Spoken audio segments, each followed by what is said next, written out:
This lecture is an introduction to some ways of thinking about writing and the teaching of writing in secondary English classrooms. It looks at aspects of the current educational landscape with respect to curriculum and assessment, and how the realities of that landscape shape teachers' practice in the teaching of writing. We will open up some ways of conceptualising the teaching of writing in this lecture. And then we will look at a worked example of a writing classroom.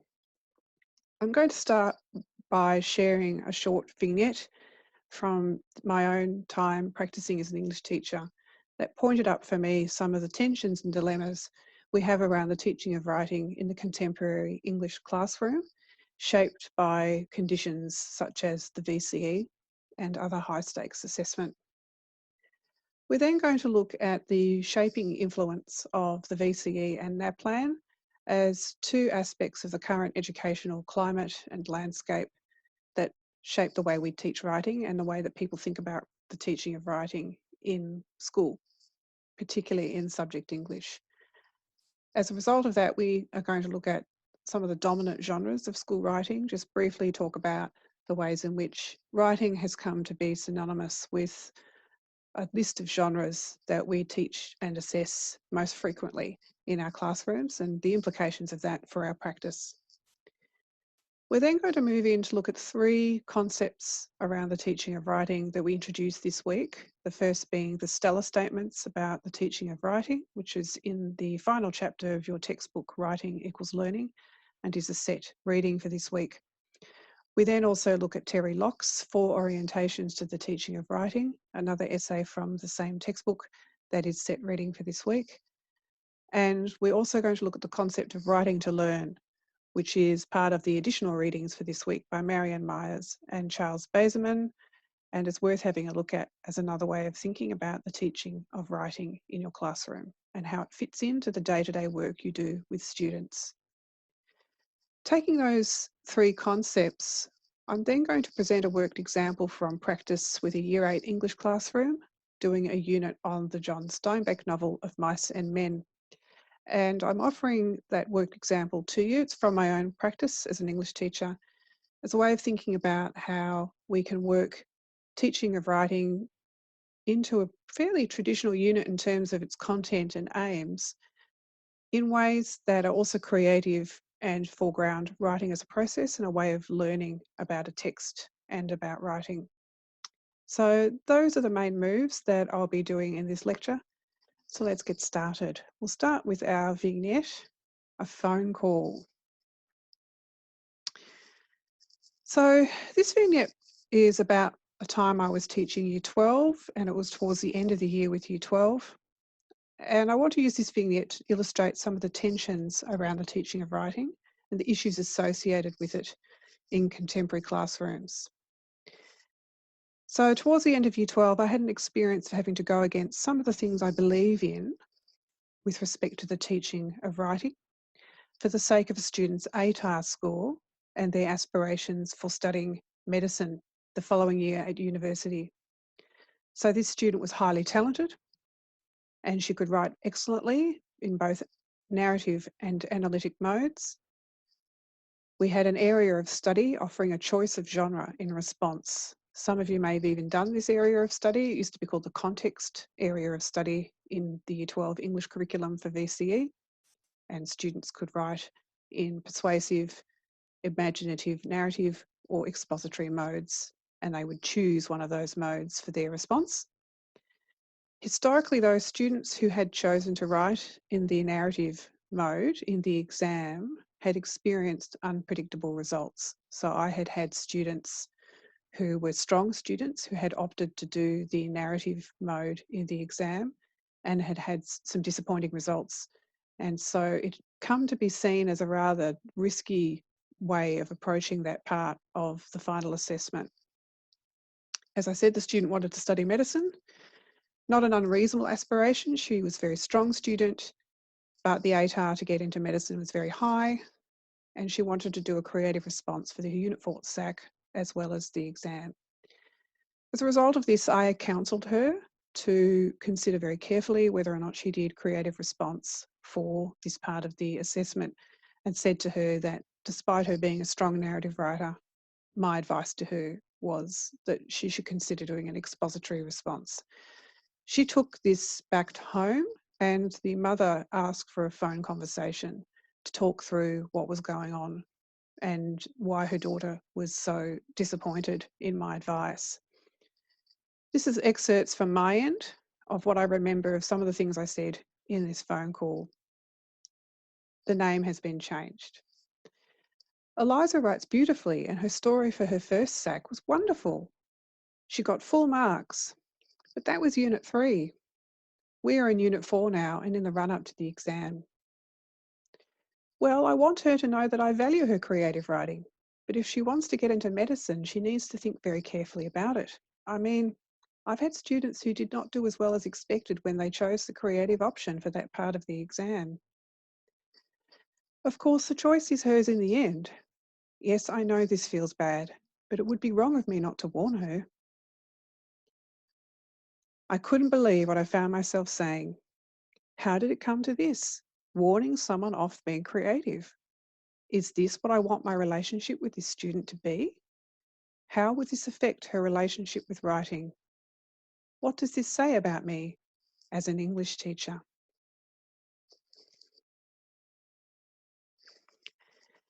This vignette speaks to some of the issues we'll open up this week and explore over the coming weeks in English A. As this headline indicates, there have been growing concerns that the VCE study design and the kinds of writing it assesses in the exam in particular means that other forms of writing may be sidelined. As with my dilemma over how to guide and support Eliza as we neared the end of Year 12, there is a great emphasis statewide on expository and analytic writing in our current study design. This is notwithstanding the appearance of a creative response to a text task in Unit 1 in Year 11 and in Unit 3 in Year 12. For all practical purposes, teachers want their students to do well in Year 12 because it opens up opportunities for them beyond school. So as a profession, English teachers are incentivised to teach the genres of school writing that contribute the most towards performance in high-stakes assessment. Don't get me wrong, I love a good essay, and in week 12, I will be talking to you about approaches to teaching essay writing. However, I also think we need to be critically aware as English teachers of how students may be asked to engage in quite a narrow range of writing tasks over the course of their secondary schooling, and how this has implications for our teaching of writing and our thinking about writing.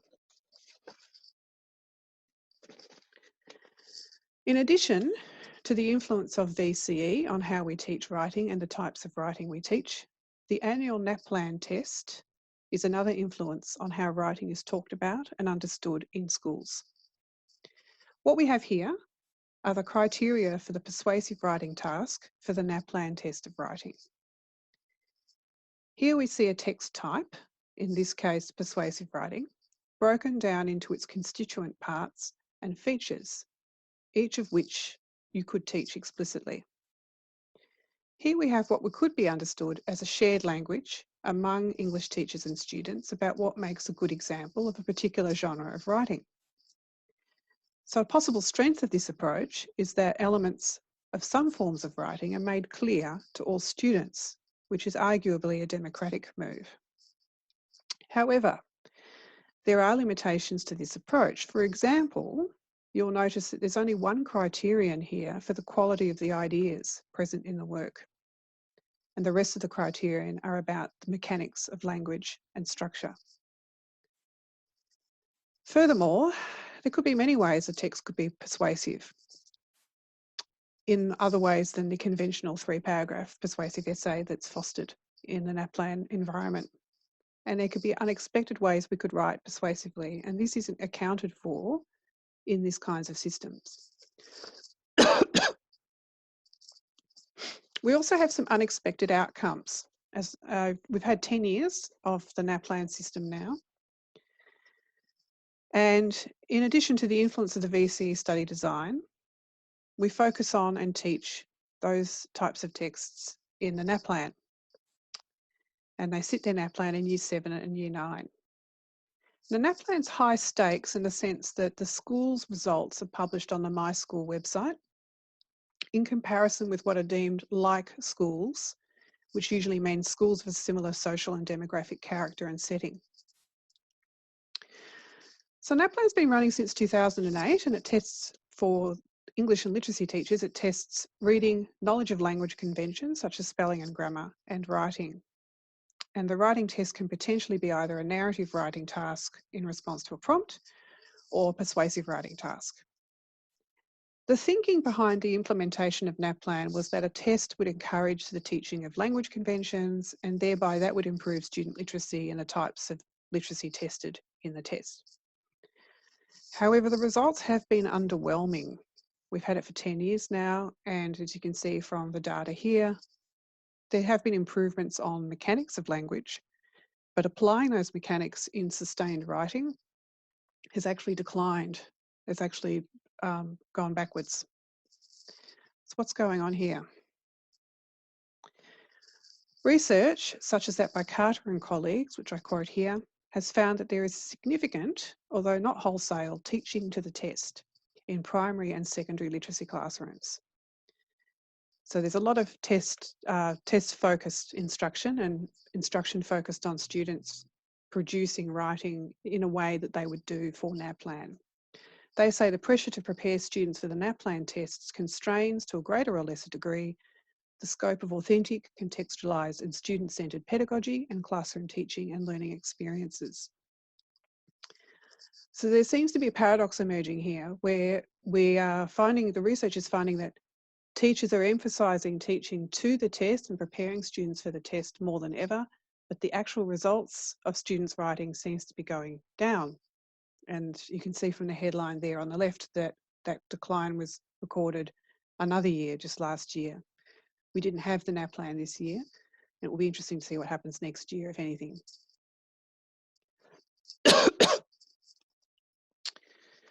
So conventional wisdom would have it that if we teach grammar and spelling and punctuation, then students will use these skills to improve their writing.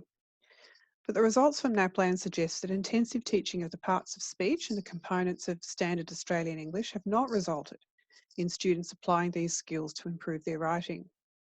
Clearly more research needs to be done here about these unexpected results. We do know that from the research that teachers are teaching students how to write according to the formats of persuasive and narrative writing more than ever. And it's worth thinking carefully and critically as English teachers about what ideas about writing and learning to write are being privileged in the current education landscape. We need to be mindful of how high stakes assessment shapes what we do about writing. So you can see here the list of the dominant genres currently in school writing. So in years 7 to 9, we've got really 3 main genres, 2 of which are tested in NAPLAN, and the third of which is a preparation for one of the genres that are taught and tested further up in the school. In some schools from Year 9 onwards, students are more or less engaged in a dress rehearsal for Year 12. They're already beginning to do text response, comparative text response, which happened as soon as the study design introduced a comparative text response. A creative response to text. So creative writing's coming back in, but in the context of it being a response to a text. Persuasive writing, language analysis, and passage analysis is particularly in schools that run literature as an option in VCE. So these are the dominant genres of school writing, and they are shaped by the landscape of curriculum and assessment that we're working in Victoria in particular. And this has a shaping effect on how we teach writing and how we think about writing in our classrooms. So an unintended effect of this might be that we're narrowing the range of genres that students are writing in. And this has some implications because different genres of writing promote and support different kinds of thinking and different relationships with writing and different kinds of literate identities. We're now going to move on to thinking about some concepts for thinking about writing a bit more broadly.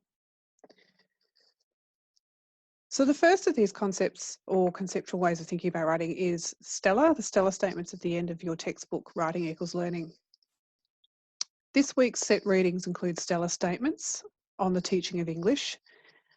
One of the strengths of the Stellar Statements is they're actually derived from work with experienced English teachers thinking and talking about what makes good practice in our subject in particular.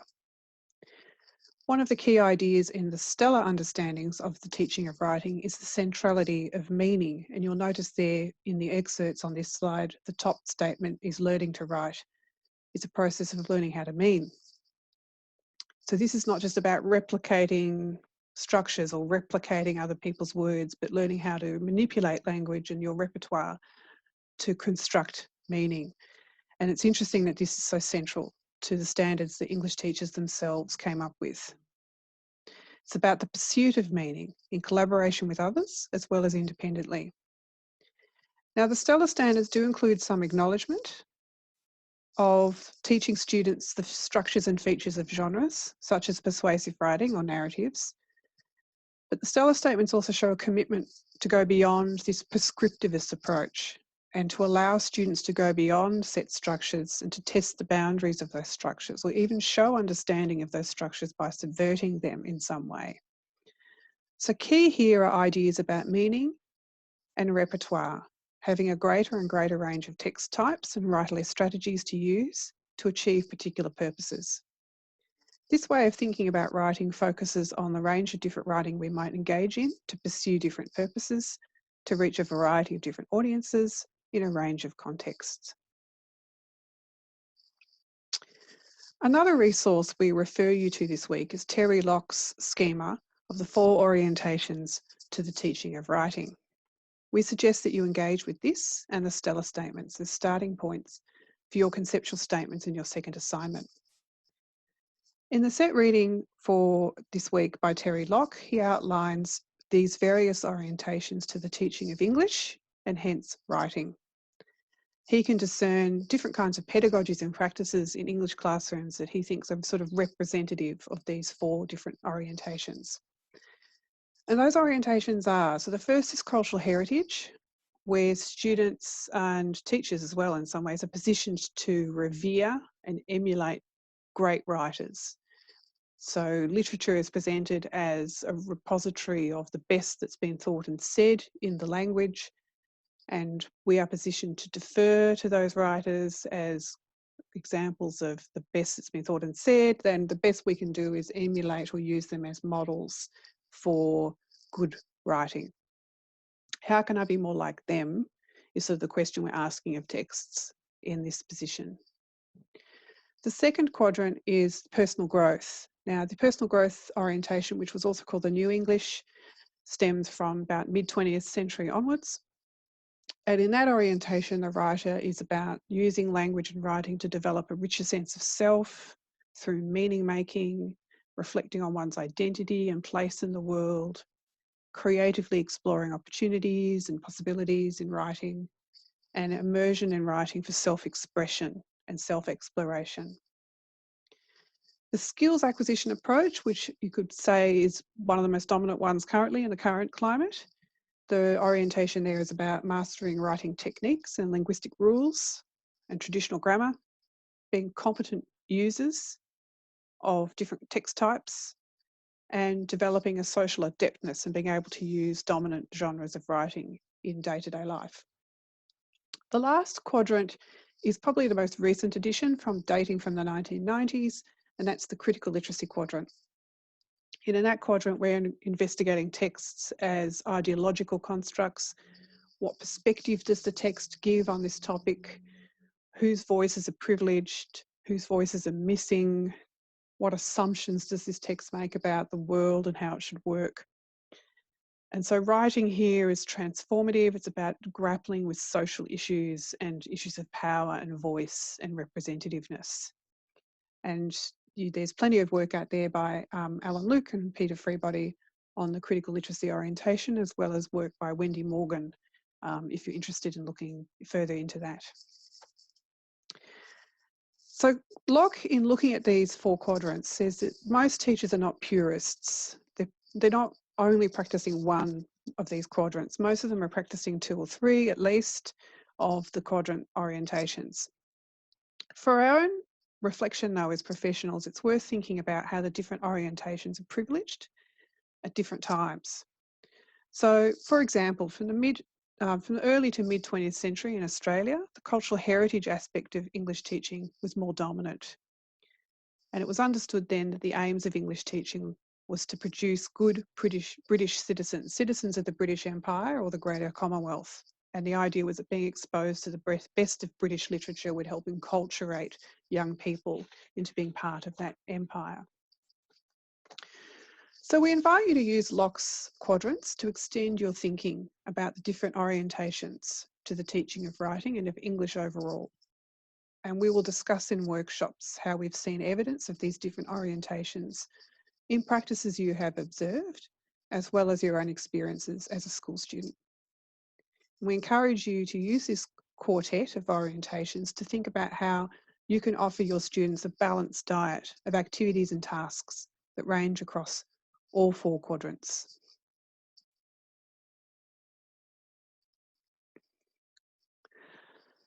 So NAPLAN and VCE, foreground writing is writing for assessment, and it's high stakes and often standardised, and it tends to emphasise writing as a product that is then produced to show understanding or to be assessed. A third concept we introduced this week is writing to learn.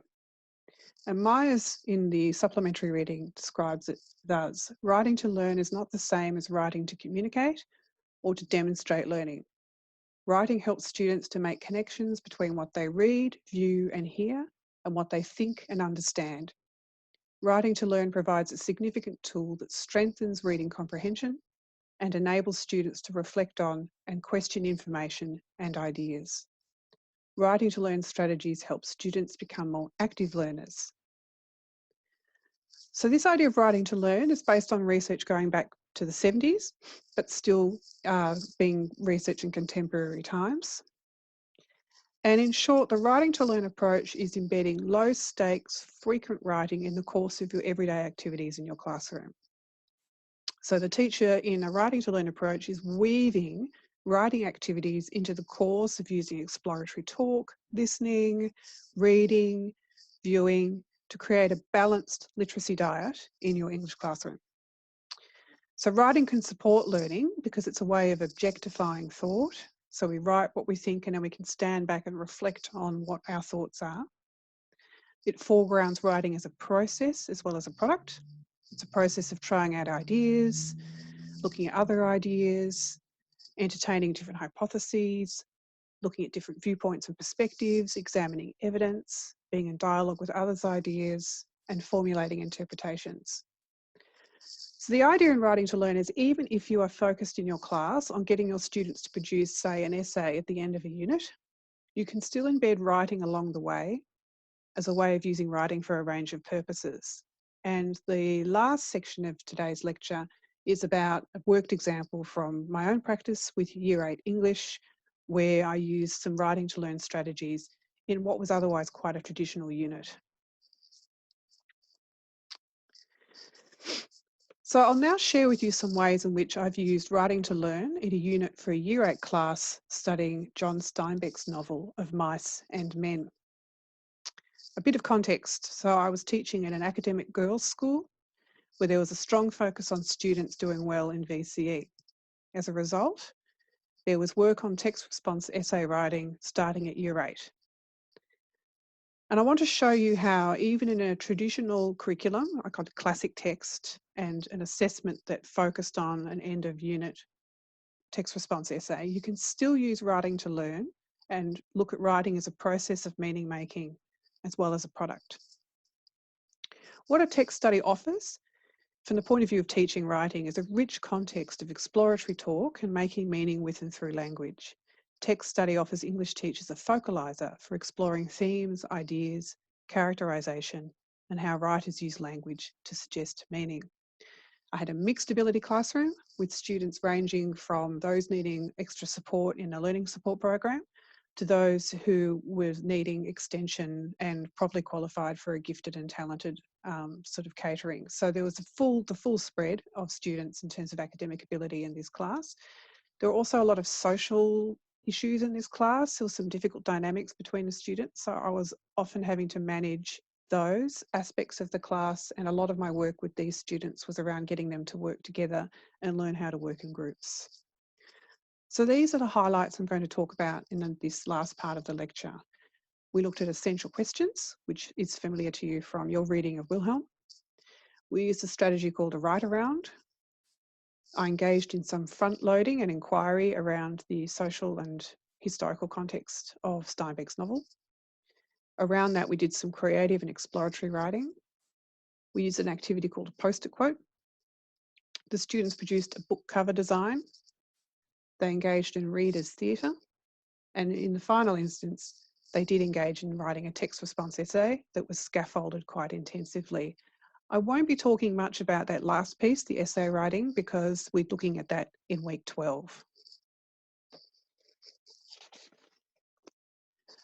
Okay, so some front loading was required for the study of this novel. Students would need to know about the Great Depression in America, which is the setting for the novel. But before even getting into that, I needed to start from a place that I knew the students cared about deeply, which is belonging and having friends and the fear of being an outcast or lonely in school. You will remember from the reading from Wilhelm earlier this semester that essential questions about themes in a text can be a good way of connecting the concerns explored in literature to the concerns students have in their day-to-day lives. So these were three of the essential questions, the main ones that we looked at in this unit. Why do people need a sense of belonging? What causes loneliness? And what makes a good friend? And we also, in the context of that second dot point, we looked at the idea of outsiders and being an outsider and not belonging.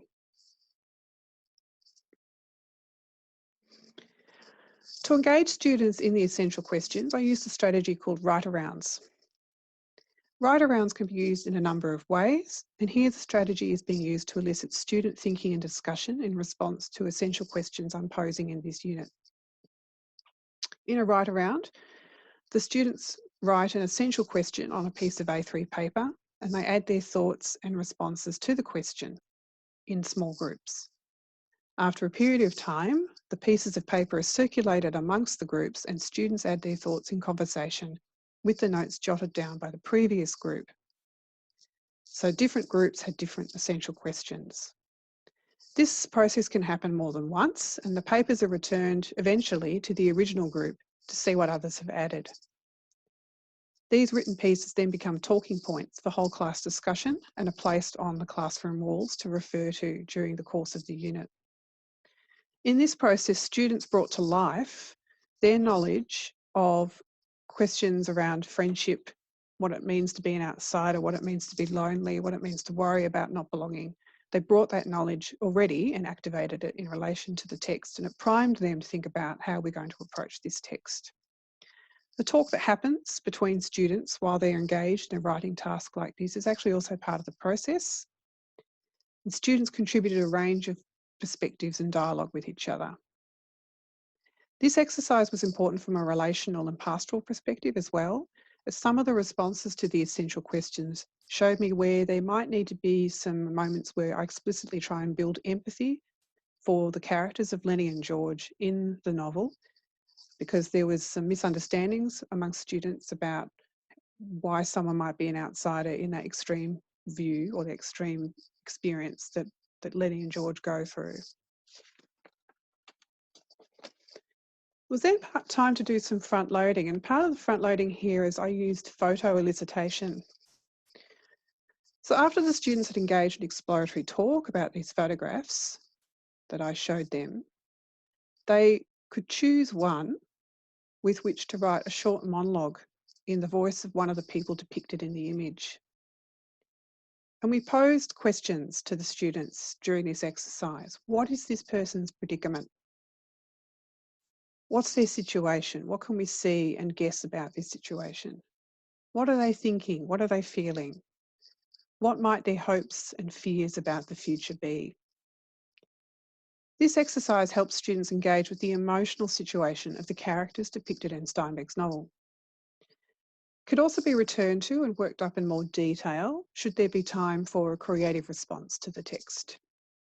So at this point, students were shown some short documentaries about the social and historical context of Steinbeck's novel, the Great Depression and the Dust Bowl environmental disaster. This resulted in an influx of poor, homeless families and single men into California at the time, and that's the context for Lenny and George's story.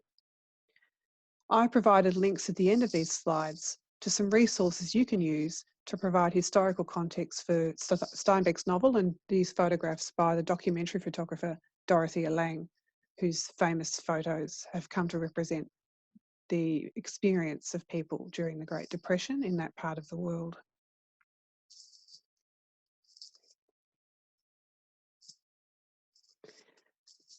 During the reading of the text itself, which we did episodically over a number of lessons, we returned to the essential questions to guide our discussion as we worked with key passages in class. Later in the unit, we returned to the essential questions to start connecting understandings of the essential questions to actual passages and sections of the novel. The post-it quote activity asks students to choose a key word in groups from the essential questions, such as loneliness, belonging, and friendship. They write this keyword on a sheet of paper, and then they leaf through their copies of the novel and write out key quotes that relate to their keyword onto post-it notes. And they create a post-it quote collage on their paper. The post-it quote activity asks students to connect short passages from the novel with the keywords of the essential questions.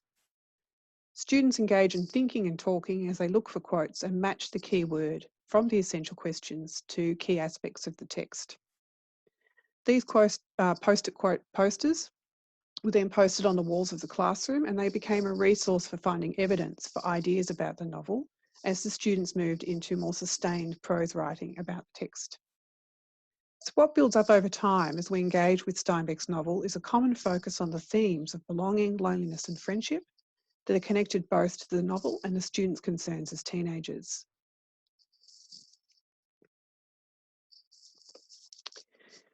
Once the students had gotten through a reading of the novel, we asked them to present their understandings of the text in a multimodal form that offered multiple ways of students showing their interpretation of the text's characters, setting and themes. Students are asked to interpret a range of cover designs, and then they are asked to design a book cover of their own. And you can see here in the text on the right, the text of the instructions to those students. So they had to create front and back plates, they had to create a blurb, they had to include quotes from the novel, and then they had to create a brief explanation of their design on the inside of the novel cover that they made of about 200 words. So this is a way of helping them synthesise their understandings of the novel using multimodal textual practices. Towards the end of our unit, we engaged in readers' theatre. So in readers' theatre, students in small groups selected a key scene from the novel and they turned it into a dramatic performance. In their groups, they would book a scene they wanted to do, and once they had booked that scene, no other group could do it. So that guaranteed a range of scenes from the novel being performed. It involved choosing a key scene and being able to discern what makes a scene integral to the plot or development. And then the students were asked to script their scene in their groups and to transpose the scene in the novel into a script for performance. The students were then also asked to read from after their performance and hand in a group statement of intention where they explained the significance of the scene, how it adds to the reader's understanding of the characters and the themes, and how it related to the essential questions.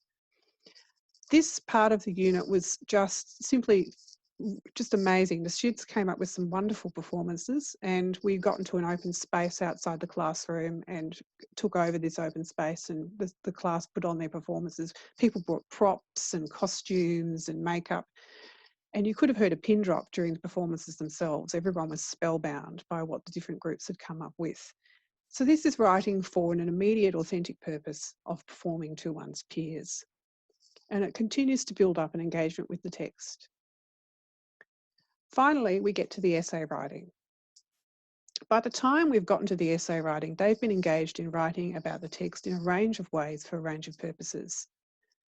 As you can see from the list of essay topics, the students were asked to choose a topic from a list that reflects the essential questions and the focus for the study of the text.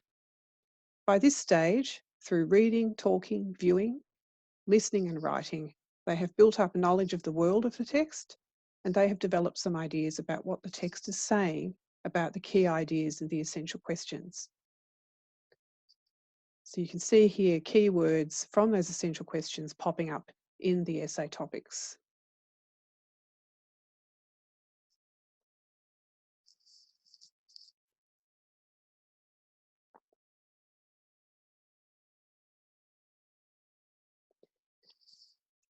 Here's an excerpt of student writing from that cohort that engaged in these various writing activities I have been describing to you. This was her introduction to the topic about Steinbeck portraying a harsh and unforgiving world. As her teacher, I can see behind an introduction like this all the opportunities this student has had to engage with the text in a variety of ways. By this stage, we've also watched the latest film adaptation of the novel, and we talked about its portrayal of the characters' setting and themes. Some time had also been given over to the explicit teaching of essay writing and scaffolding the process. This student wrote, "In Steinbeck's novel of Mice and Men, he depicts a harsh and unforgiving world where the characters struggle to live peacefully. They suffer from their own personal demons, some of which are derived from these conditions, alongside the imposed obstacles and prejudices placed before them. Not only is the world portrayed by Steinbeck physically hard, with its vast, rugged landscape and unbearable climate, it subjects characters to other challenges. These include the effects of social hierarchy, sexism, racism, and poverty." And these were the topics of her subsequent body paragraphs. She wrote about social hierarchy, sexism against Curly's wife, racism against the character of Crooks, and poverty overall for all the men who are in this predicament of being itinerant farm labourers with no future. So in narrating some of these key moments of text study unit, I've hoped to portray to you how you can use writing to learn strategies, even in a fairly traditional unit geared towards a text response essay as a summative task. A writing classroom is also a classroom of inquiry, of creative exploration, of talking, listening, acting, viewing, drawing, and reading. It should feel like a place where people explore ideas and experiment with a range of modes and approaches. Frequent low-stakes writing helps students experience writing as a way of learning, as well as a method of assessment. To finish, I'm going to conclude with a quote from a piece written by Alan Luke on the verge of his retirement. Alan Luke is a well-known literacy theorist and researcher. He comments that teaching literacy extends beyond helping students acquire basic skills. And he has a much more expansive sense of the role of reading and writing in students' lives. He writes, "The enterprise of education never has been just about the transmission of basic skills and the making of human capital for corporations and markets. And until this decade, our task was never about improving our performance indicators in the measurable and cost-efficient production of such capital. Universal access to reading and writing, and now engagement with dominant digital modes of information, necessarily is about making sense of the world, about building, critiquing, and imagining possible worlds, possible futures, and possible lives." We can contrast this view and the view around the writing to learn and some of the aspects of Locke's quadrants, the 4 orientations to the teaching of writing, as well as the statements in the stellar statements, with the rather narrow view of writing as just testing a few discrete basic skills. And we invite you to think about your writing classroom in rich and multivalent ways. So how might this connect to your evolving understanding of the place of writing and the teaching of writing in your classroom?